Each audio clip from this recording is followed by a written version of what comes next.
जुने जिल्हाधिकारी कार्यालय परिसरामध्ये वरिष्ठी ऑफिसच्या समोर दुय्यम निबंधक यांच्या समोर जे अनधिकृतपणे स्टॉल मांडून आपला जो व्यवसाय करत होते, या व्यवसायासाठी किंवा या जागेवर थांबण्यासाठी कुठलीही परवानगी या व्हेंडर्सना नाही आहे. आणि या लोकांनी या जुन्या कलेक्टर ऑफिसच्या पाठीमागील भागात मोठ्या प्रमाणात अतिक्रमण करण्यात आलेलं होतं. माननीय तहसीलदार यांनी या संदर्भात पत्र दिल्यानंतर तहसील कार्यालय व महानगरपालिका यांच्या संयुक्त विद्यमाने ही कारवाई करण्यात येत आहे.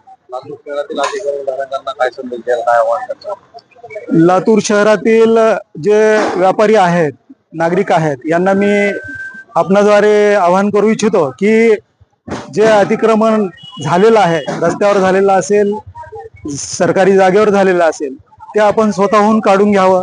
अन्यथा महानगरपालिका ते काढून घेईल आणि असं अतिक्रमण पुन्हा होणार नाही याचीही काळजी घ्यावी, असं मी या ठिकाणी आवाहन करतो.